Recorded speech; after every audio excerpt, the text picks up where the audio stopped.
Hello everyone. स्वागत है आपका अवलोकन आईएएस के वीडियो में, जहां पर हम प्रीवियस ईयर क्वेश्चंस की डिस्कशन और एनालिसिस कर रहे हैं। इन शॉर्ट अवलोकन कर रहे हैं। ओके। तो हमारा जुडिशरी खत्म हो गया। अब हम एग्जीक्यूटिव पे आ गए हैं और कुछ 6-7 वीडियो और रह गए, जिससे हमारा पूरा पीवाईक्यू वाला पॉलिटी का पीवाईक्यू खत्म हो जाएगा।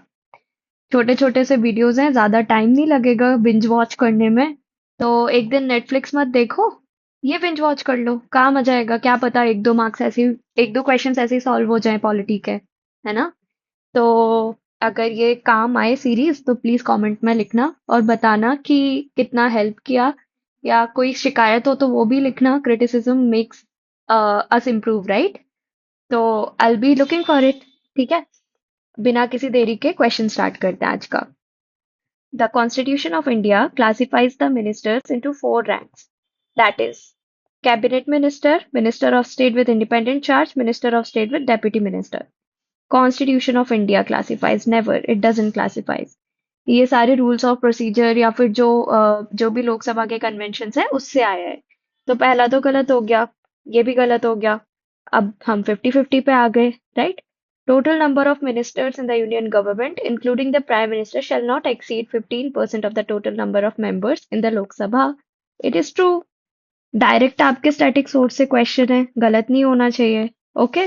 कल हमने ऐसे क्वेश्चन देखे थे जो छोड़ने लायक थे या फिर जो गलत होते ही, है ना, डिस्पाइट ऑफ नॉलेज। तो वैसे भी क्वेश्चन आते हैं, ऐसे भी क्वेश्चन आते हैं। अब आपको चूज करना है कि what you do right and what you do wrong. Okay. So the answer is B. चलो, moving on to the next question now. ठीक है। तो क्वेश्चन है, attorney general of India and Solicitor General of India are the only officers of the government who are allowed to participate in the meetings of Parliament of India. Only officers of the government who are allowed to participate in the meetings of the Parliament of India. ऐसा नहीं है, only officers ये नहीं है। ठीक है। The attorney general of India president appoint करता है आर्टिकल 76 से। ठीक है। अटॉर्नी जनरल के पास होता है parliament, sorry, right to take part in the proceedings of parliament without the right to vote. Solicitor general के पास ये प्रिविलेज नहीं होता।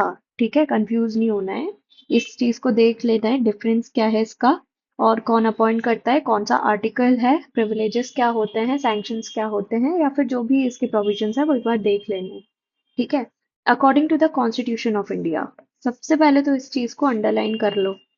The attorney general of India submits his resignation when the government which appointed him resigns. गलत है, ऐसा नहीं होता। आर्टिकल 76 पढ़ना। ठीक है।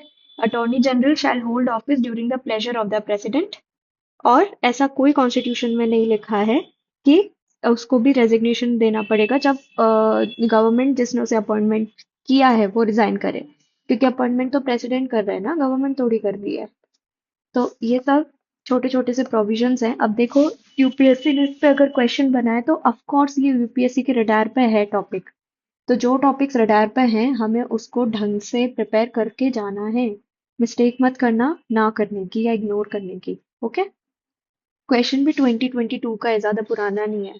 तो ढंग से करके जाना। चलो, moving on to the next question now. चलो, अब थोड़ा सा और स्टैटिक और थोड़ा टफर साइड वाला क्वेश्चन। ठीक है। N. Gopalswamy Iyengar committee suggested that a minister and a secretary be designated solely for pursuing the subject of administrative reform and promoting it. क्या कह रहा है ये? एक कमिटी थी, उस कमिटी का नाम था N Gopalaswami Ayyangar committee. ठीक है। वो क्या कह रहे हैं कि एक मिनिस्टर एंड अ सेक्रेटरी इसको designated solely for the pursuing the subject of administrative reforms and promoting it. ऐसा नहीं है। ठीक है। अ, एक तो पहली बात, जो ये वर्ड्स हैं, जैसे इन वर्ड्स को पकड़ो। ठीक है। अगर नहीं भी आता तो solely, minister and a secretary be designated solely for pursuing the subject of administrative reform. हम क्यों किसी के हाथ में solely ये रखेंगे जब बात होती है एक्सपर्टीज की, जब अब बात होती है डाइवर्सिटी की, कि जो डिसीजन मेकिंग है उसमें डाइवर्सिटी आनी चाहिए, पॉलिसी मेकिंग में डाइवर्सिटी आनी चाहिए। तो जरूरी थोड़ी है कि ये डाइवर्सिटी लेके आएंगे, इनको एक्सपर्टीज होगा। तो ये सोलली वर्ड का अगर आप ढंग से इसको हिंदी में भी अगर पढ़ोगे ना, अच्छा हिंदी ट्रांसलेशन पढ़ लिया करो जब ऐसे क्वेश्चंस में कुछ दिक्कत आए तो बहुत काम आ जाता है कभी कभी। जैसे एक 2023 में क्वेश्चन आया था रिगार्डिंग रन ऑफ कच्छ। ठीक है, देखना मेरे को एकदम क्वेश्चन याद नहीं है, जब हम करेंगे आगे ज्योग्राफी या फिर करंट अफेयर्स वाला उसमें आएगा। बट उसमें क्वेश्चन आया था और डायरेक्ट अगर आप हिंदी से इसको पढ़ लेते ना तो आपका वो क्वेश्चन सही हो जाता, क्योंकि एकदम डायरेक्ट लिखा था वहां पे आंसर। ठीक है, तो थोड़ा सा देख लेना है, हिंदी को इग्नोर नहीं करना है, जो इंग्लिश वाले हैं स्पेशली। फिर in 1970, the Department of Personnel was constituted on the recommendation of the Administrative Reforms Committee and this was placed under the Prime Minister's charge. अब डिपार्टमेंट ऑफ पर्सनल हमें पता है कि प्राइम मिनिस्टर के अंदर होता है। ठीक है, अब 1970 में डिपार्टमेंट ऑफ पर्सनल अगर इतना फैक्चुअल है, अगर आपको रिस्क लेना है, आपके अटेम्प्ट कम हो रहे हैं तो ऐसे में रिस्क ले लो कि पॉजिटिव टोन है सेंटेंस की। ठीक है, और बहुत ज्यादा फैक्चुअल है तो मे बी सही होगा। UPSC is not going to test your कि कितना ज्यादा बिल्कुल वर्ड टू वर्ड आता है, वो स्टेट पीएससी में होता है, यूपीएससी में नहीं होता। तो ऐसे में रिस्क ले लेना है, ठीक है, कर लेना है। तो इसका आंसर हम बी करेंगे and b is the right option. ठीक है, चलो बाकी सेकंड एआरसी, फिर पुंछी कमिटी, फिर सरकारिया कमिटी, राजमन्नार कमिटी, ये जो है ना इनको पढ़ लेना, मेंस में भी काम आते हैं और प्रीलिम्स में भी काम आता है। अमेंडमेंट्स कमिटी, जजमेंट्स, ये पढ़ के जाना है आर्टिकल्स के साथ। ओके, चलो next question is at the national level, which ministry is the model agency to ensure effective implementation of the Scheduled Tribe and other traditional forest dwellers recognition of Forest Right Act? Easy question है, ज्यादा tough नहीं है। ठीक है, direct मैंने बोला ना, अगर आप हिंदी में इसको पढ़ोगे तो डायरेक्ट आ जाएगा, वैसे इंग्लिश में भी डायरेक्ट ही वर्ड लिखा है। शेड्यूल्ड ट्राइब को कौन देखेगा? Ministry of tribal affairs. Easy, ज्यादा देखना ही नहीं है ऐसे क्वेश्चन में। आपका एक, अगर 1 मिनट से ज्यादा लग रहा है ना बुरी से बुरी सिचुएशन में, तो भाई बहुत दिक्कत है फिर। देख के टिक कर रहे हैं ऐसे क्वेश्चंस, तो ये क्वेश्चन आपका टाइम बचाएंगे। और इन क्वेश्चंस में जो टाइम बचेगा ना, दैट विल हेल्प हियर, ऐसे वाले क्वेश्चंस में। ठीक है, चलो next question is the president of India can summon a session of the parliament at such places as he she thinks fit. Okay, the constitution of India provides for 3 sessions of the parliament in a year, but it is not mandatory to conduct all the 3 sessions. गलत है, direct गलत है। ठीक है, this is not true. Statement two, इसमें ऐसा है कि 6 मंथ होने चाहिए।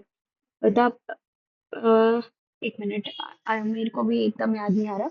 6 months shall not intervene between its last sitting in one session and the date appointed for its first sitting in the next session. तो मतलब ट्वाइस अ ईयर का है। हम बोलते हैं ना, एक विंटर सेशन होता है, एक मॉनसून सेशन होता है, एक बजट सेशन होता है। तो वो ठीक है, कन्वेंशन है, बट ट्वाइस तो 6 महीने से ज्यादा का गैप नहीं होना चाहिए दो सिटिंग के बीच में, तो दैट इज ट्वाइस। ये डायरेक्ट आपके सोर्स में मिल जाएगा आपको। ठीक है, और फर्स्ट वाला आई गेस सही ही है, और नहीं मोस्टली सही ही है, क्योंकि ऐसा लिखा हुआ है आर्टिकल 85 में। ठीक है, आर्टिकल 85 देखना, इसमें है, पार्लियामेंट वाले चैप्टर में आपको मिल जाएगा। Then there is no minimum number of days that the parliament is required to meet in a year. ठीक है, मिनिमम नंबर नहीं दिया, मैक्सिमम दिया है कि मैक्सिमम गैप बिटवीन 6 months। ठीक है, तो ये आपका ultimately this is what is the answer, C 1 and 3। Second गलत हो गया, दिस इज सेकंड गलत हो गया, 1 and 3 इज ट्रू। ठीक है, चलो ninth question, with reference to the legislative assembly of the state in India, consider the following statement. The governor makes a customary address to members of the state legislature at the commencement of first session of the year. क्या लिखा है, फिर से ढंग से पढ़ो। ठीक है, government, governor make a customary address to the members of state legislature. अगर यहाँ पार्लियामेंट लिखा होता तो गलत हो जाता, तो ये चीजें ध्यान से पढ़नी है। पार्लियामेंट को कौन करता है? प्रेसिडेंट। स्टेट लेजिस्लेचर को कौन करेगा? गवर्नर। ठीक है, commencement of first session of the year. Then a state legislature does not have a rule on particular matter, it follows the Lok Sabha rule on that matter. क्या बुराई है? होता होगा ना, जैसे हाई कोर्ट में जो प्रेसिडेंट दिया जाता है वो सुप्रीम कोर्ट के जजमेंट का दिया जाता है, ऐसे ये भी होगा। प्रॉब्लम क्या है ऊपर वाले से सीखने में, है ना? तो इसका आंसर क्या होगा? सी।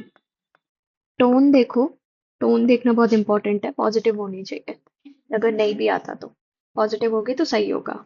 In most of the cases जहां नहीं होगा वो भी मैं बताऊंगी, बट जहां हो रहा है वो भी सीखो। ठीक है। इजी क्वेश्चन था। 2019 का क्वेश्चन था, अगेन गोल्डन एरा हमारी जनरेशन के लिए जो अभी पेपर दे रही है। ठीक है। चलो last question of the day. No criminal proceedings shall be instituted against the governor of a state in any court during his term of office. ठीक है। Civil, sorry, during his term of office he is immune from criminal proceedings, article 361 of the constitution. ठीक है। और इसमें एक और चीज है कि इमोल्यूमेंट और allowances of the governor shall not be dismiss during his term of office, that is also true. ठीक है, ये इंडिपेंडेंस देता है। और लाइक फाउल प्ले नहीं कर सकते गवर्नर। ये foul play in the sense pressure में आके कुछ काम नहीं कर सकते कि तुम ऐसा काम करो वरना तुम्हारी सैलरी बंद कर देंगे। इसीलिए ये प्रोविजंस हैं। ये जजेस के लिए भी सिमिलर प्रोविजंस हैं। ठीक है, इंडिपेंडेंस ऑफ जुडिशरी में आता है। इजी आंसर सी हो जाएगा। इजी क्वेश्चंस हैं। थोड़ा सा ढंग से पढ़ना है, लॉजिक से काम करना है, ठंडे दिमाग से जाना है, डरना नहीं है पेपर से। लंबा क्वेश्चन देखा हो और डर गए, छोड़ दिया, आगे बढ़ गए, क्या पता इजी हो। जो toughest is the one you know the best. ठीक है। The easier looking, the difficult attempting. ये याद रखना। जो आता है उसमें ज्यादा संभल के चलना है, जो नहीं आता उससे। क्योंकि जो आता है वो गलत करोगे तो सीधा लिस्ट से बाहर हो गए। अंडरस्टूड। ठीक है। तो take these words of wisdom. ठीक है। हमारे लिए गुरु सबसे इंपॉर्टेंट होता है, राइट, जो हमें सिखाता है। तो अगर गुरु कुछ खुद से सिखा रहा है, सीख जाओ, बहुत काम आएगा। Experience is the best teacher and I have experienced it, इसलिए बता रही हूँ। ओके। चलो, प्रैक्टिस करो ढंग से और फटाफट पॉलिटी खत्म करके दूसरे सब्जेक्ट पे बढ़ते हैं। ठीक है, जब तक रिवीजन करो, बढ़िया प्रैक्टिस करो और आगे बढ़ो। Okay. Thank you so much, have a good day.